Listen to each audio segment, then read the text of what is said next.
Hi friends, ഇന്ന് നമുക്ക് നല്ല ടേസ്റ്റി ആയിട്ടുള്ള മാമ്പഴ പുളിശ്ശേരി വളരെ എളുപ്പത്തിൽ എങ്ങനെ ഉണ്ടാക്കാൻ നോക്കാം. ഈ ഒരു പുളിശ്ശേരി ഉണ്ടെങ്കിൽ ചോറ് കഴിക്കാൻ വേറൊരു കറിയും വേണ്ട. അത്രയ്ക്ക് ടേസ്റ്റി ആയിട്ടുള്ള ഒരു പുളിശ്ശേരിയാണിത്. മാമ്പഴ പുളിശ്ശേരി ഉണ്ടാക്കാനായിട്ട് ഞാൻ എടുത്തിരിക്കുന്നത് നാടൻ താളി മാങ്ങയാണ്. ഏത് മാങ്ങയാണെങ്കിലും ഈ ഒരു രീതിയിൽ ചെയ്യുവാണെങ്കിൽ നല്ല ടേസ്റ്റി ആയിട്ടുള്ള പുളിശ്ശേരി ഉണ്ടാക്കാനായിട്ട് പറ്റും. ഇതിപ്പോൾ നല്ല പഴുത്ത മാങ്ങയാണ്. കളറില്ലെങ്കിലും മഞ്ഞ കളറില്ലെങ്കിലും നന്നായിട്ട് പഴുത്ത മാങ്ങയാണ്. മാങ്ങ ഞാൻ ഇതുപോലെ കട്ട് ചെയ്തെടുത്തിട്ടുണ്ട്.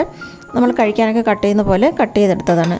കുറച്ചൊരു വലിയ മാങ്ങ ആയതുകൊണ്ടാണ് ഞാൻ ഇതുപോലെ കട്ട് ചെയ്തത്. ചെറിയ മാങ്ങയാണെങ്കിൽ അതിൻ്റെ തൊലി മാറ്റിയിട്ട് മുഴുവനായിട്ട് ഇട്ട് കൊടുത്താലും മതി. ഇനി ഇതിലേക്ക് കുറച്ച് വെള്ളം ഒഴിച്ചിട്ട് മാങ്ങ വേവിക്കാനായിട്ട് വയ്ക്കാം. മാങ്ങ ഒന്ന് മുങ്ങിക്കിടക്കാൻ ആവശ്യത്തിന് വെള്ളം ഒഴിച്ചു കൊടുക്കണം. അതിനുശേഷം അടച്ച് വെച്ച് 8-10 മിനിറ്റ് വരെ മീഡിയം ഫ്ലെയിമിലിട്ട് നന്നായിട്ട് വേവിച്ചെടുക്കണം. ആ സമയത്ത് നമുക്കിതിലേക്ക് വേണ്ട അരപ്പൊന്ന് റെഡിയാക്കി എടുക്കാം. അതിനായിട്ട് 1 മുറി തേങ്ങ തിരുവി എടുത്ത് വെച്ചിട്ടുണ്ട്. അതിൻ്റെ കൂടെ 2 പച്ചമുളകും 1 ടീസ്പൂൺ ജീരകവും 3 അല്ലി ചെറിയ ഉള്ളിയും എടുത്തിട്ടുണ്ട്.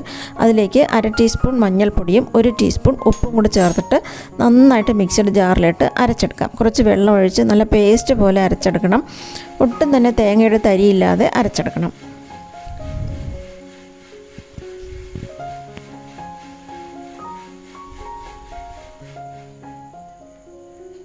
തേങ്ങ ഞാനിവിടെ നന്നായിട്ട് അരച്ചെടുത്തിട്ടുണ്ട്. ഇതുപോലെ നല്ല പേസ്റ്റ് പോലെ അരച്ചെടുക്കണം.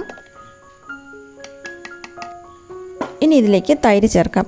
ഞാനിവിടെ 1/4 കപ്പ് തൈര് ചേർത്ത് കൊടുക്കുന്നുണ്ട്. തൈര് എടുക്കുമ്പോൾ പ്രത്യേകം ശ്രദ്ധിക്കണം. നല്ല ഫ്രഷ് ആയിട്ടുള്ള തൈര് വേണം എടുക്കാൻ. എന്നാലേ പുളിശ്ശേരി നല്ല ടേസ്റ്റി ആയിട്ട് കിട്ടുള്ളൂ. പഴകിയ പുളിച്ചു പോയ തൈരൊന്നും എടുക്കരുത്. മാങ്ങ ഇപ്പോൾ നന്നായിട്ട് വെന്തിട്ടുണ്ട്. മാങ്ങ ഇതുപോലെ തവി വെച്ചിട്ടൊന്ന് തൊട്ട് നോക്കുമ്പോൾ തന്നെ നല്ല സോഫ്റ്റായിട്ട് വരണം. അതുവരെ വേവിച്ചെടുക്കണം. തൊട്ട് നോക്കുമ്പോൾ മനസ്സിലാവും. ഒന്ന് തൊടുമ്പോൾ തന്നെ നല്ല സോഫ്റ്റായിട്ട് കിട്ടും. അതുവരെ വേവിച്ചെടുത്ത ശേഷം മാങ്ങ ഒന്ന് തവി വെച്ചിട്ട് ചെറുതായിട്ടൊന്ന് ഞാൻ ഉടച്ചിട്ടുണ്ട്. അതിലേക്ക് നമ്മുടെ അരപ്പ് തൈരും കൂടെ ചേർത്ത് അടിച്ച് അരപ്പ് ഒഴിച്ചു കൊടുക്കാം. ജാറിൽ കുറച്ച് വെള്ളം ഒഴിച്ചിട്ട് അതും കൊണ്ട് ഒഴിക്കാം. വെള്ളം കൂടിപ്പോകരുത്. നല്ല കുറുകിയ ഒരു പരുവത്തിലാണ് ഈ മാമ്പഴ പുളിശ്ശേരി ഇരിക്കുന്നത്.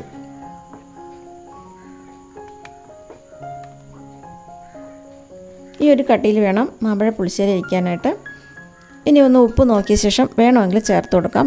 ഇതിപ്പോൾ കുറച്ച് ഉപ്പ് കുറവാണ്. 1/2 ടീസ്പൂൺ ഉപ്പും കൂടെ ചേർത്ത് കൊടുത്തിട്ട് ഒരു 1/4 ടീസ്പൂണിൻ്റെ പകുതി അളവിൽ ഉലുവപ്പൊടിയും കൂടെ ചേർത്ത് കൊടുക്കാം.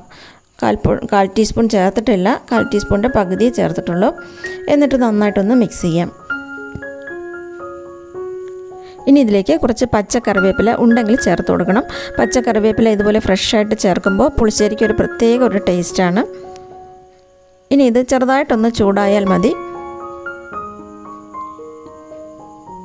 ഇതിപ്പോൾ ഒന്ന് ചൂടായി വന്നിട്ടുണ്ട്. ഇനി ഗ്യാസ് ഓഫ് ചെയ്യാം. അതിനുശേഷം കടുക് വറുത്തതും കൂടെ ഒഴിച്ചു കൊടുക്കാം. കടുക് വെളിച്ചെണ്ണയിൽ കടുകും വറ്റൽമുളകും കറിവേപ്പിലയും കൂടെ വറുത്തിട്ട് അതും കൂടെ ഒഴിച്ചു കൊടുക്കാം. വളരെ ടേസ്റ്റി ആയിട്ടുള്ള മാമ്പഴ പുളിശ്ശേരി ഇപ്പോൾ റെഡി ആയിട്ടുണ്ട്. ഇതിപ്പോൾ ഏത് മാങ്ങ വെച്ചിട്ടും, നമ്മൾ കടയിൽ നിന്ന് വാങ്ങുന്നതാണെങ്കിൽ നീല മാങ്ങ വെച്ചിട്ടും ഇതുപോലെ തന്നെ നല്ല അടിപൊളി ടേസ്റ്റിൽ പുളിശ്ശേരി ഉണ്ടാക്കാനായിട്ട് പറ്റും.